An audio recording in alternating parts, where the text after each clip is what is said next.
Docteur Iné, bonjour. Bonjour. C'est quoi le dividende démographique? Avant de répondre donc à votre question, je voudrais, si vous permettez, M. Paul Philippe, remercier la RTI, au nom de Madame le ministre du Plan et du Développement, Madame Niali Kaba. Le dividende démographique, vous savez que dans nos États, la structure de nos populations sont extrêmement jeunes. La Côte d'Ivoire a une population, selon le recensement de 2014, de plus de 23 à 24 millions d'habitants. Le recensement indique que la structure de la population est extrêmement jeune et qu'il faut faire en sorte que cette structure de la population soit favorable à la création de la richesse. Si elle est favorable à la création de la richesse, c'est dit quoi? Que la population dépendante devrait être inférieure à la population qui travaille. C'est ça le dividende démographique. C'est quoi l'état de nos genoux? Nous avons une population, vous avez plus de 3 personnes sur 4 qui ont moins de 35 ans. Cette population-là, il faut faire en sorte qu'elle soit bien éduquée, qu'elle soit bien formée et qu'elle soit engagée pour le développement de la nation. Mais ce n'est pas encore le cas. Il faut faire en sorte que la jeunesse qui est éduquée, la jeunesse qui est formée, soit effectivement aussi employée, qu'elle ait du travail. Et donc, si elle a du travail, elle va contribuer à la création de la richesse nationale. Et donc, tout cela va permettre à la Côte d'Ivoire d'accéder et plus rapidement au statut des pays émergents. D'où cette feuille de route que vous cherchez à valider à Grand Bassam. Oui, bien évidemment, il y a une forte mobilisation autour de cette question-là au cours de ces dernières années au niveau international, continental et national. Au plan international, si vous permettez, il y a eu la conférence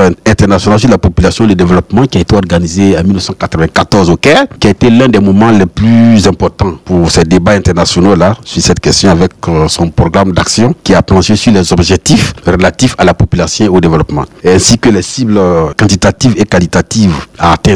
Ces objectifs-là concernent notamment donc la croissance économique inclusive, c'est ce que je suis en train de dire, le développement durable, l'accès universel à l'éducation, l'égalité des sexes et l'élimination de toute forme de violence à l'égard des femmes, la réduction de la mortalité maternelle et infantile, la reconnaissance des droits génétiques, l'accès universel à tous les services de santé reproductive, incluant les services de la planification familiale. Au niveau continental, il y a eu la déclaration d'Addis Abeba sur la population et le développement qui a été adoptée en 2014 par les chefs d'État africains pour résoudre donc les problèmes de population et développement en Afrique.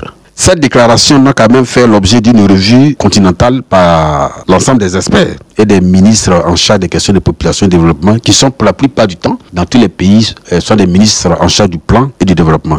Vous voyez qu'au niveau international, il y a eu des choses qui ont été faites. Au niveau continental, des engagements forts ont été pris. Et au niveau national aussi, la Côte d'Ivoire a engagé un ensemble d'actions clés et des quêtes de l'émergence. Et je pense que c'est extrêmement important pour notre pays de faire en sorte que sa population soit mise à contribution pour la croissance économique. Alors c'est dans cette quête de performance que le chef d'État propose d'investir dans la jeunesse. Tout à fait. Les chefs d'État se sont réunis aussi à Addis Abeba, les réunions statutaires de l'Union africaine pour donner une directive, donc une feuille de route claire, demandant à chaque État de tirer profit du dividende démographique en investissant dans la jeunesse, qui devient donc un levier clé pour aborder toutes les causes profondes des inégalités, toutes les causes profondes de l'instabilité, de la vulnérabilité et aussi des migrations irrégulières, ce qu'on appelle la migration forcée, et des questions liées au manque d'espoir des jeunes. Donc c'est une feuille de route qui ne règle pas tous les problèmes, mais c'est une feuille de route, si elle est élaborée, si elle est appropriée par les acteurs nationaux, elle peut permettre à nos États